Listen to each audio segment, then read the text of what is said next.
Hello and welcome to another episode of Get Out of Wrap. Today, very topically, we're going to be talking about the realities of virtual learning, the benefits and tips to avoid some of the pitfalls that you find, and sharing a bit of best practice. And joining me today, a firm favourite of the podcast, known to many here in the UK, is Helen Manahan. Helen is from BPA Quality. Hi, Helen. Hi. And hello.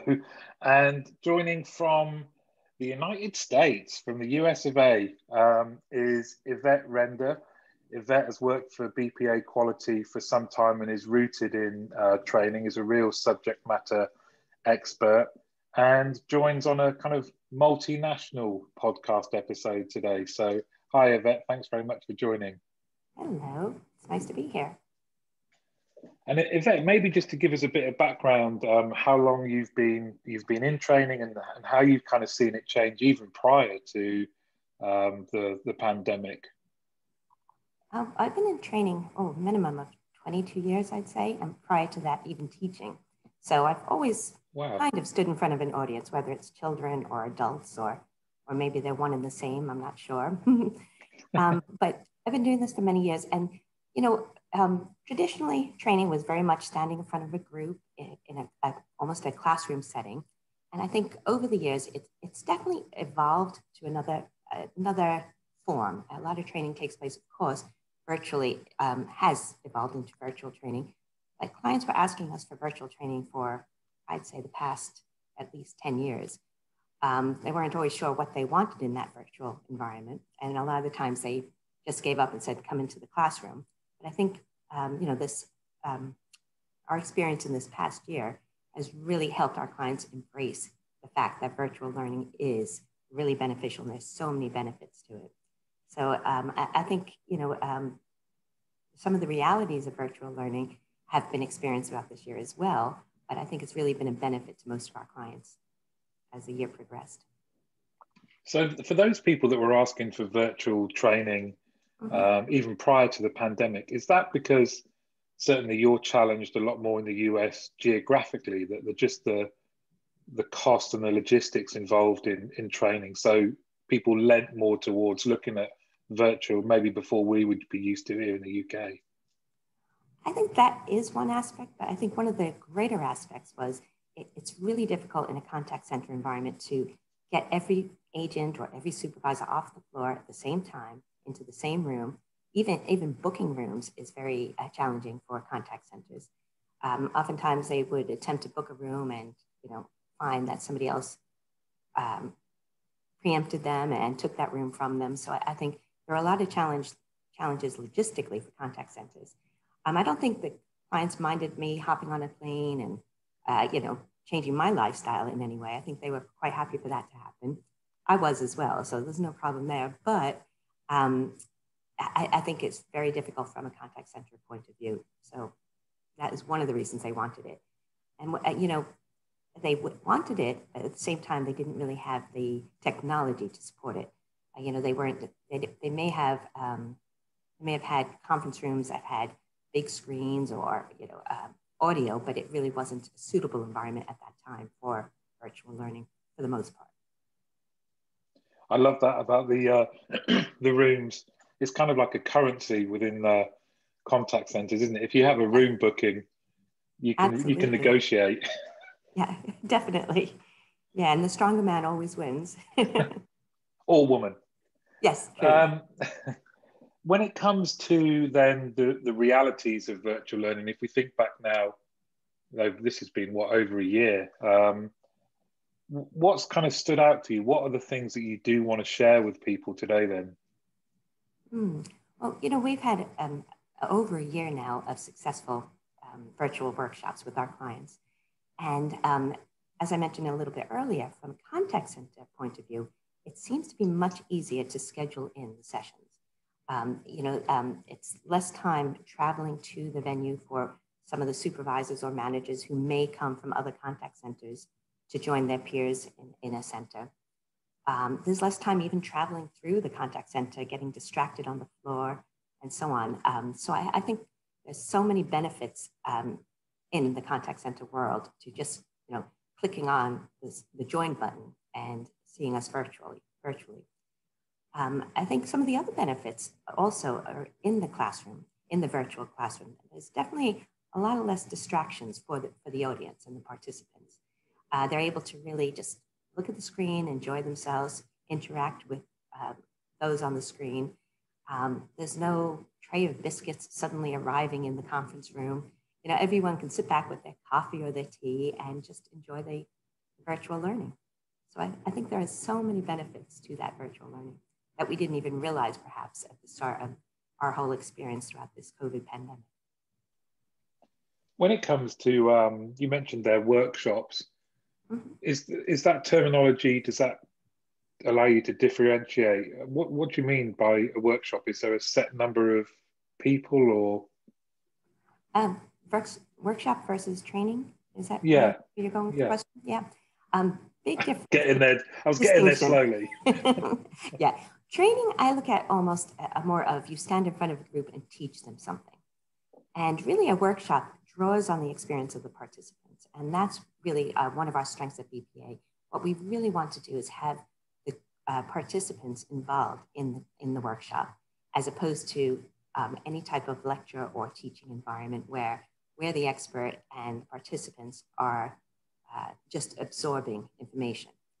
Now, don't get me wrong, workshops, our participants learn an awful lot, but they learn from a variety of different ways. They learn perhaps from the presenter, they're learning from their peers.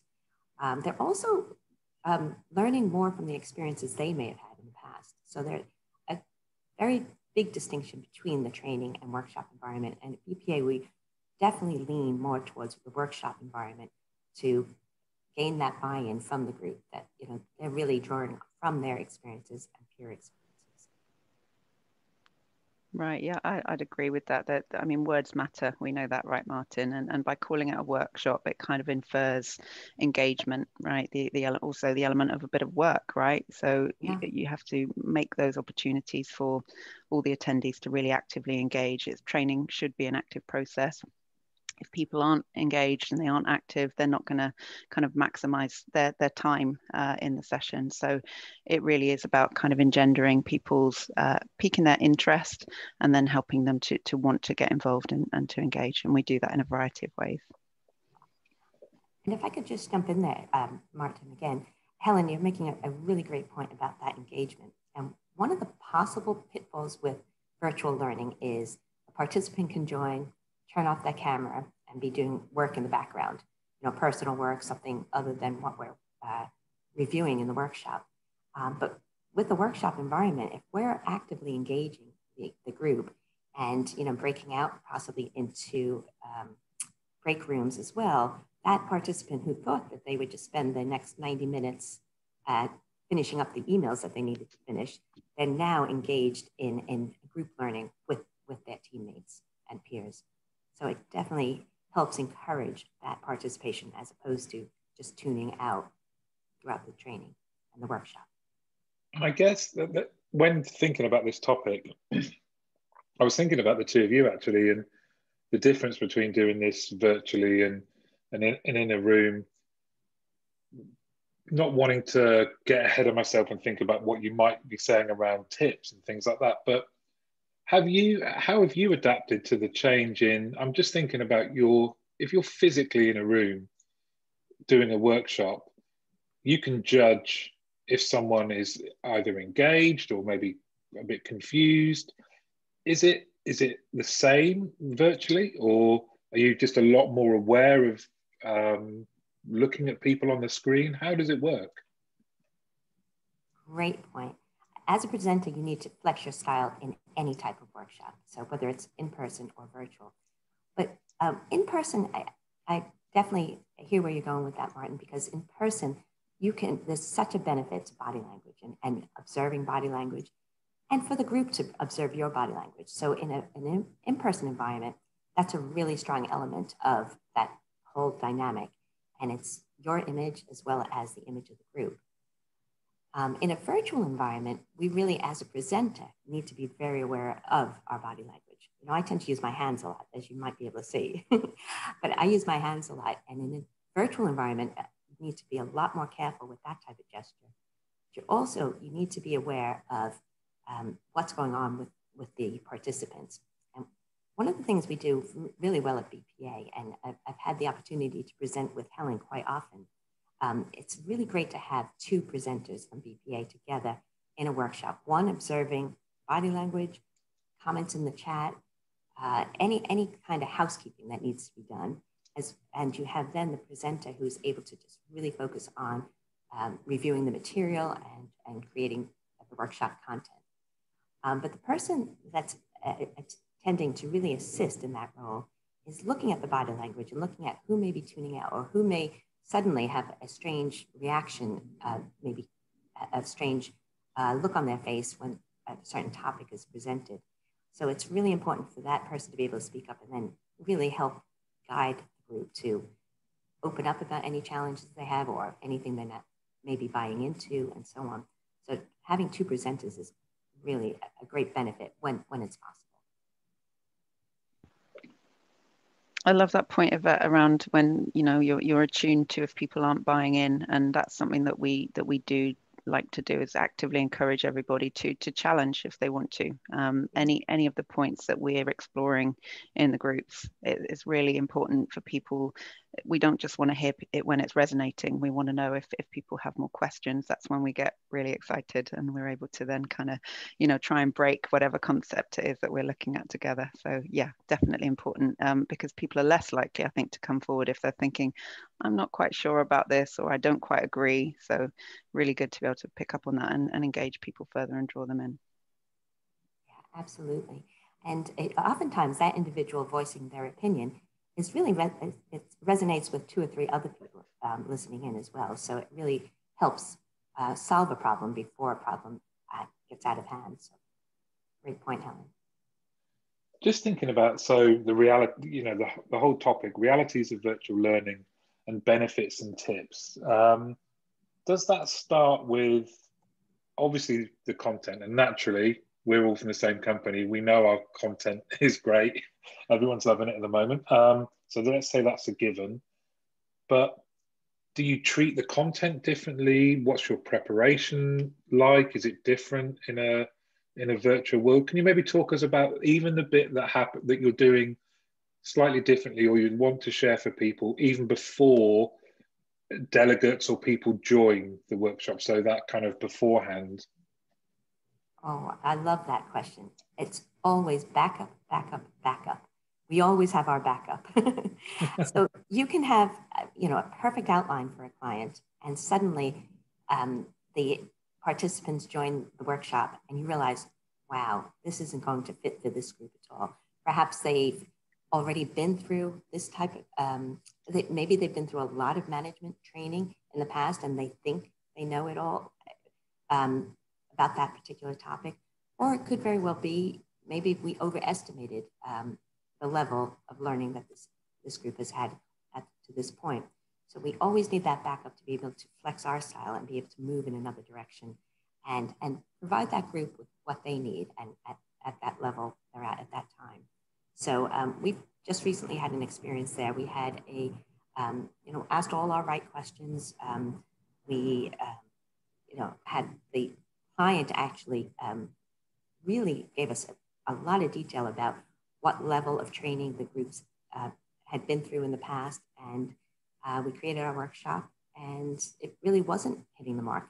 And it wasn't hitting the mark for a variety of reasons. And I think maybe the manager wasn't quite as in tune with his group as he thought. So we had to instantly change our direction. And long story short, I'd have to say it's one of the best workshops we've delivered. And the client was extremely happy at the close of the workshop. So again, as a presenter, you need to be able to do that and ready to do that at any point.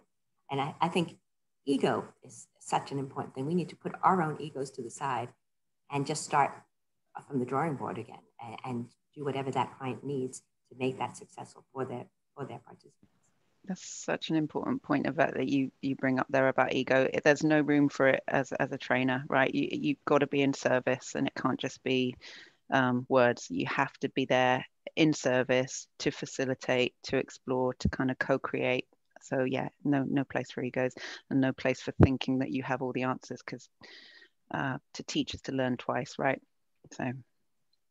And that, so does that mean that you do a lot of kind of what if planning beforehand? So what if the group has they turn up and they've got a different understanding, or do you have all of this? Because it's you can have all the content in the world, but then I guess it's kind of okay, we know what's happening now, so let's revert to this option, let's revert to that option. I think the phrase "what if" is almost a doom and gloom phrase, right? And it could actually bring us down as presenters, because it almost generates that feeling of worry. What if this may occur? I think for me, it's more of a, wow, this group may really like this material, or, oh, this group may really benefit from this material. So it's always on hand to the side and ready. If we're able to really take that training and workshop up a notch and present something that is going to turn their world around, we have it ready, sitting there for them if they're at the stage for that learning. So it's always, wow, I'm excited to present something else, something more to them if we possibly can. Right, it's about flexing in the moment, and I know we've spoken about this, Martin, offline before, that we've got such a lot of rich content now that we really can differentiate, and it's more a case of you're never going to immediately know if it's going to resonate, and if you've really hit the mark. To Yvette's earlier point, sometimes you do need to kind of be a bit quick on your feet and flex, and maybe take a few things out and pop a few things in, just to make sure that it fits the recipe that's unfolding. And what about the tools that you have at your disposal that we all have now through Zoom and Teams? How do you utilize them in that kind of the engaging workshop? And how long did it take you to get comfortable flying with it? Personally, I would say, a lot of the technology is so user-friendly that, again, if you kind of avoid that what if scenario and just go with, well, we're all in this together. There may be some tech issues, but really, for the most part, I think the technology has been really reliable and user-friendly. So I think our participants have found it very easy to use as well. From my point of view, there haven't been that many challenges. I don't know your thoughts on it, Helen. What do you I think the only challenge, or it's a difference really, not a challenge, has been that because of this new appetite for workforce management planners to kind of sign off on training, because to Yvette's earlier point, it's a lot easier to be very precise about it's going to happen at this point, there's no travel, there's none of those overheads.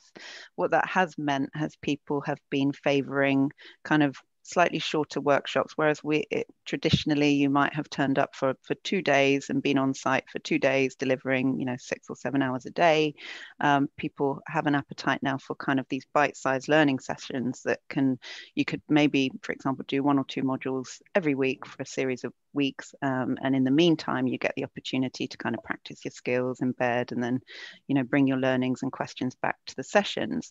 But what that has meant is that change in format from where you'd build quite strong connections and relationships up front and then work together over a series of days face to face, where that's been removed, I think the way that you do activities has changed a bit. And Yvette made the great point that a lot of the tech is really user friendly. So we have, for example, in lovely Zoom like we are now, we've got our breakout rooms, which are just fab for creating those little kind of buzz sessions where people can go away and have those more intimate moments before they then come back to the main group for a plenary.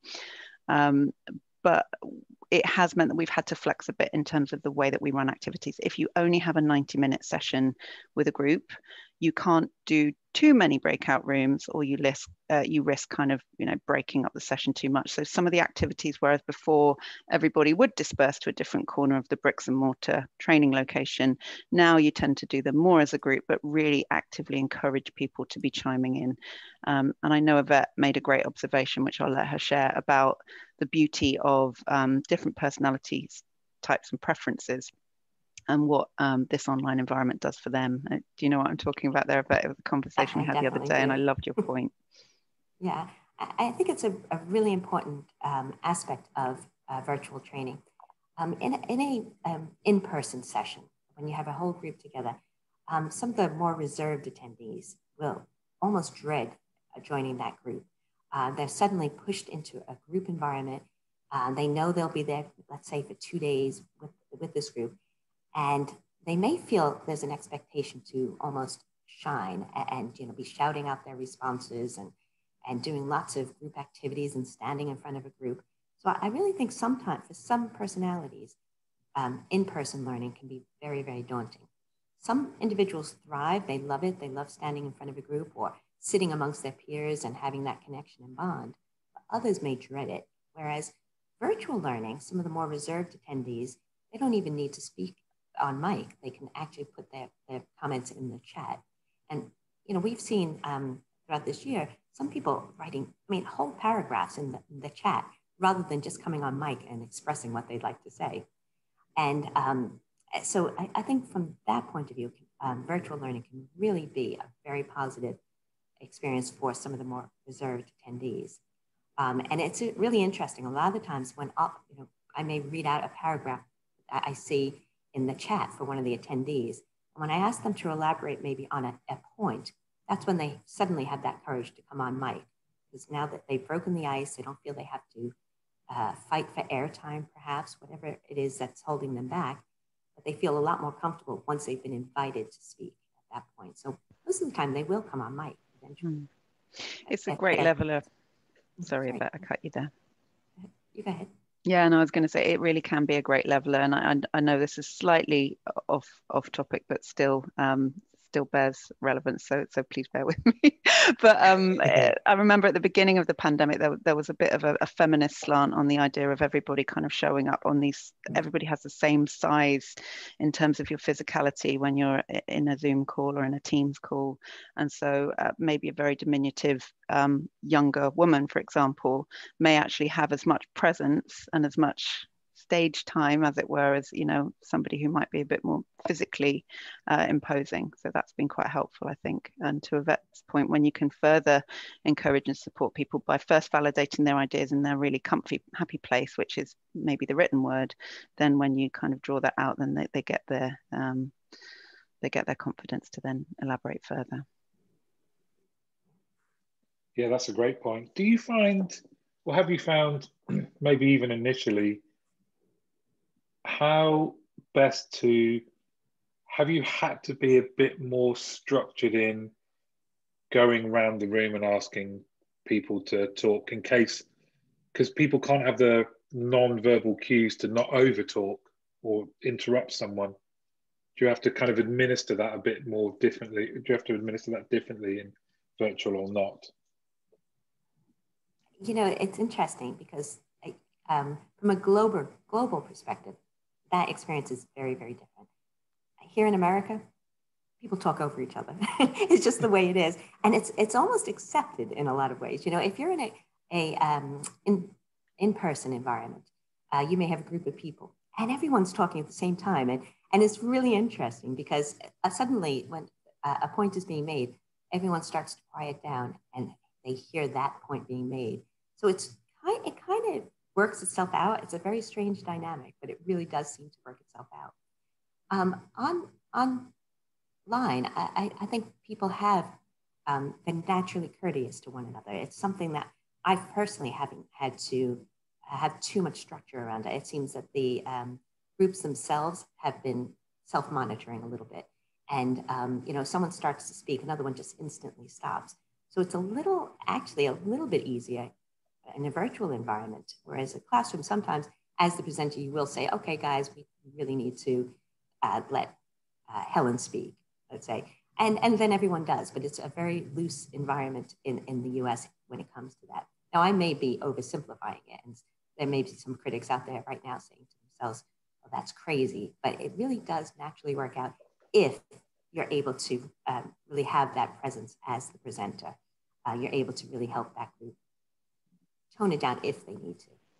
Yeah, that's definitely been our experience of it, hasn't it? And I think it's true. You are, and I know that our colleague Sophia always mentions this, as a trainer and as a facilitator online, you're really holding the space for people. You're kind of you're holding the whole session. So there is an element of being aware of that. But yeah, the participants that we've had, we've been blessed with some very, very well consummate professionals basically, and they all do very much self-manage and give each other enough airtime. It's been very respectful, and I've been delighted over the course of the pandemic to see how great everybody's mute etiquette has got, generally speaking. And one thing that is fab, which you don't have in a face-to-face world, is the ability to mute people. Just if somebody, you know, doesn't know that they're on mic, and then you can hear, you know, the realities of working from home, and you can hear a dog or a child or a washing machine, you can just whoop, pop them on mute. It's quite useful. I'd like to do that with my kids sometimes. I wonder if that's making us more mindful and better communicators anyway, better listeners, because it's a really good point. If I spend some of the meeting on mute, most of the meeting, and I think, oh, I want to make a point, I will think about the point I want to make far more because I'm having to take that physical action of unmuting myself. I wonder if it's going to make us better communicators at the end of this. That's a really great observation. And I think you have something there. I think as someone's even contemplating taking themselves off mute, they're formulating their comments in some way, whether it's an observation that they're making or a key point. So I think that's an excellent point. I'm going to be listening out for that. Yeah, people weighing their words. It goes two ways though, right? Particularly when you're trying to spark, you know, get people involved and get people brainstorming in training sessions. So you want a healthy balance. And I think that's why Yvette and I are always so keen to let people know that the chat is always there if they prefer to just punch something into the chat rather than waiting their turn, as it might be on mic, as you would in any normal conversation. So it's almost like there's another medium, there's another channel going on in parallel, which is pretty cool.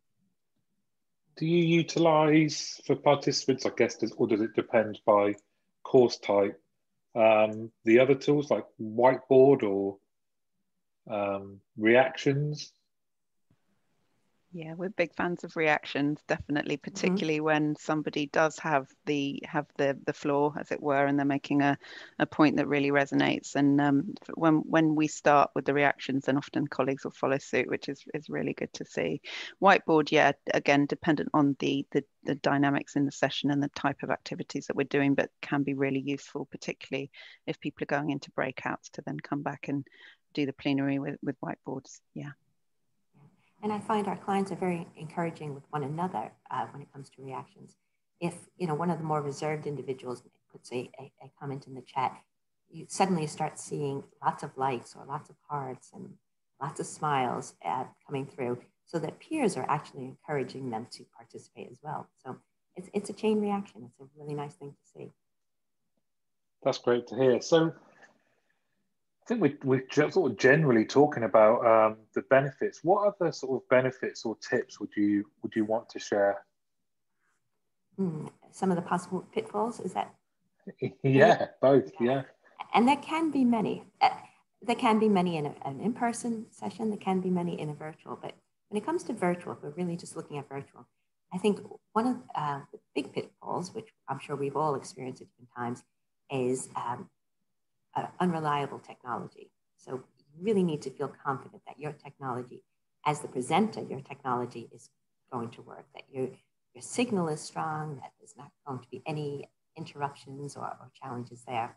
But also the technology from the client side, you know, each participant. When people are, I think at this point in the year, I think most participants joining on their own have sorted out their own personal technology. They know how to join effectively. They know they join on time. They can be heard. They can be seen. I think a lot of people have ironed that out for themselves at home. One of the challenges is now that we almost have a hybrid environment where some people are in the office, some are at home still. Some of the people in the office are attempting to use conference room technology that they're not familiar with, let's say, or that somebody else set up for them and they just walk in to find maybe the audio wasn't set up correctly. Then then they're scrambling to call an IT guy. So I think there's still some of that challenge when people are trying to join from a conference room setting in a virtual environment. But for the most part, the individual technology seems to be working quite effectively. What are your thoughts, Helen, on that? I nearly committed the cardinal sin and didn't take myself off mute there, but I've done it. So that's one of the pitfalls, isn't it? When people, kind of have that flash of inspiration and they're talking and everybody's going, they don't know. And then afterwards, they never quite manage to formulate it in the same way. And you can tell they feel a bit crestfallen.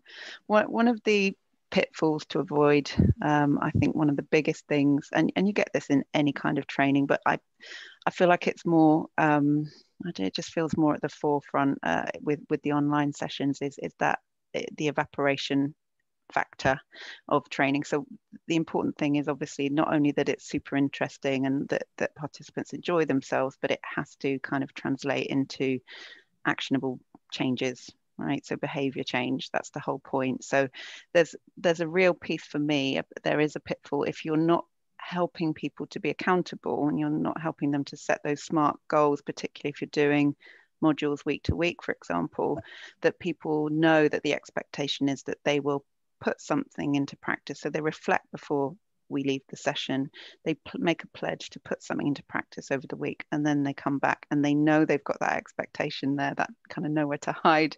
They're going to have to kind of speak up and say how it was for them. So that's a pitfall, but also how to mitigate it there. You're welcome. And when you think, have you found like an optimum number of people to attend? Is there a number where virtual becomes too many, or is it more about expectation setting of what you're there to do? Great point. It's managing the group, and we definitely recommend, because we deliver workshops versus training or lectures generally. It's more of a workshop, so we want that participation. We want everyone to feel comfortable and not rushed through whatever exercise that they've joined. So we definitely recommend. Now that's a pitfall of technology and working from home. Yeah, definitely. But we definitely recommend groups of 12 to 15 at a max. 15 is pushing it a little bit, but really keeping the numbers lower so that we can allow the participants to take their time in every exercise every role play that they enter into. That's great. And how do you, just thinking about a standard, maybe one of the standard workshops that you do, how do you go about thinking about the agenda in terms of the sections that you're asking people to do? Is there a set time that you would not go over? So nothing over an hour or nothing over 20 minutes before a break? How do you kind of go about devising that structure? In a virtual environment, our sessions move very smoothly from one session into another. So a client may not even realize that they've actually been through 3 or 4 sessions in, let's say, a 45-minute, well, maybe even an hour time. They don't even realize because it runs smoothly. In a virtual environment, generally after about 90 minutes, I would encourage a break. Some of our sessions are just 90 minutes per week for a group. So you're kind of timing it based on what's going to be comfortable for the group. But after about 90 minutes, I would definitely recommend taking a break and then resuming in a little bit. And virtually, it seems that groups that when you do take a break, there's a high level of punctuality. People come back from that break on time in a virtual environment, whereas in a in-person environment, that is wildly different, especially if you're in the contact center itself. When a supervisor group, and maybe they're in one of our coaching workshops and really working on their coaching skills, the minute they step out of that conference room, someone on the floor grabs them for whatever question or need they have. So oftentimes in an in-person group, you'll find that someone's missing when the break is over, and you may not see them for another hour, so they're just gone. Whereas in a virtual environment, that doesn't seem to happen. people are punctual, they come back and they're ready for learning. Yeah, I totally agree with that. It is definitely one of the pitfalls that I don't miss from the, face-to-face sessions. It's interesting as well because we always set the expectation at the beginning because that's all people really want to know, isn't it? When they sit down for a session, they want to know, will I have a break? Am I going to be comfortable? What does this all mean? So to set those expectations right off the bat, that if it is 90 minutes, we likely won't be breaking, because to get some really meaningful work done, we'll probably just go through. So we make sure that everybody there is happy and comfortable and ready. We do little exercises to check in with people and see how they're feeling attitudinally towards learning, and we'll also make sure that people are encouraged to have a drink to hand as well. And then if it's a longer session, and we definitely, to Yvette's point, would encourage a break around the 90 minutes mark, if not before. If there's a natural pause, then we often tie that in with a group activity. So what we'll do is administer breakout rooms, prime everybody to know, right, when you come back from getting yourself a drink and having a comfort break, you'll be in your breakout room, take that time, and then we'll come back together, on the hour or half an hour or whatever. So people kind of feel quite relaxed going into their breakout sessions, that they've been able to fix themselves a drink or what have you. Yeah. Does the Icebreaker still have a place in the virtual world? And if so, what are your favorites? Really good question. Yes, we're seeing them work very successfully. Part of the reason an Icebreaker may be even more important in a virtual learning is you need that personal connection from the start. In a virtual session, again, you're not relying as much on body language to convey messages and build that relationship with the group. So I think from the start, having an Icebreaker, you're getting to know the group a little bit. You're getting to really right away, you're able to gauge who's comfortable speaking in front of the group, who may be a little bit more reluctant. So you're able to really make a lot of decisions in how you're going to work with this group effectively. So an Icebreaker can be really great for the presenter in a virtual environment, but it's also great for the attendees. They get to, right from the start, jump in with both feet and start interacting in some way. It could be a very minor point they make during the Icebreaker or statement that they make. They're already involved psychologically in that workshop. So I think it's really important. And Icebreakers, there's so many different ones, but one of the ones that seems to really work really well, and Helen, you and I have used it together with the groups, people really love talking about their first car. So, one of the questions in an Icebreaker that I use is just simply, tell me about your first car. What was your first car, and did you love it or did you hate it? No one's ever neutral about their first car. They always love it or hate it, one or the other. It's the extreme. But they love talking about their first car. And the only exception I've ever had to that is our friend here, Helen, who proudly tells us, you've never had a car. I don't drive. I'm a keen cyclist. That's fantastic. Helen, have you got a different favourite, or is that one of your favourites?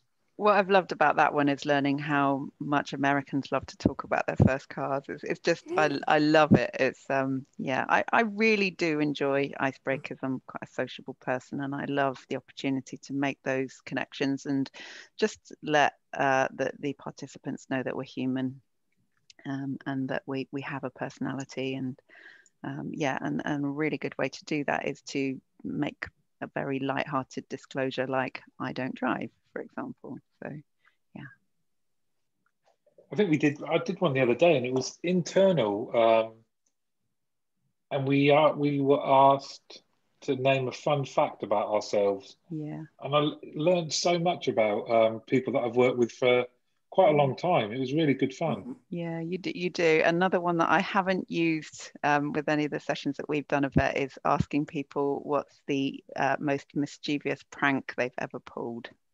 I'd be careful with that with an American group. You may learn too much.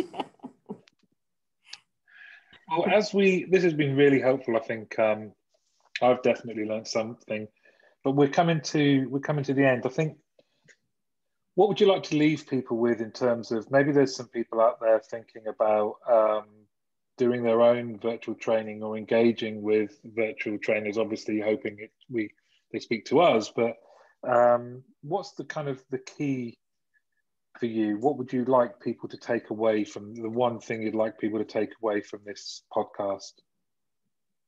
I would say, I would encourage any client thinking about training or workshops of any sort to really think through what they're looking to achieve. So is it an in-person environment and some of the benefits of in-person learning, or is it the virtual environment that's going to fit for their group and for their needs? To really think through the benefits, look beyond cost or nuisances of booking training rooms or whatever it is, but really looking at what are the key benefits and what am I looking to achieve with my group.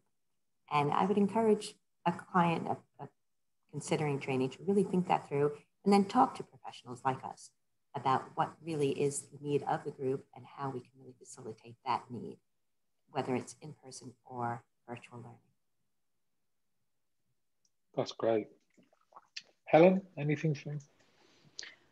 I'd just encourage anyone, and I know that we're, a year on in this pandemic now, but anybody that still has any kind of lingering biases against virtual training, just to really consider those and explore whether they have, a lot of the kind of arguments that we used to hear were it was either infrastructure, it was security, or it was just that personal bias, right? And the first two have kind of been very well roundly addressed over the past year. Technology has got better. We've seen that it can be safe to, all be connecting in. So really all that's left there is whether people have the right attitude towards it as a possibility, and often that's personal preference. And to Yvette's earlier point, we've got the luxury again, hopefully now as the world starts to open up, of choice, but don't discount something that could really work for your business. Just out of hand. That's great. Helen and Yvette, thanks very much for coming on and sharing the benefits of your wisdom, and have a lovely day. Thank you for having us. Bye. Cheers, Martin. Thank you. Bye.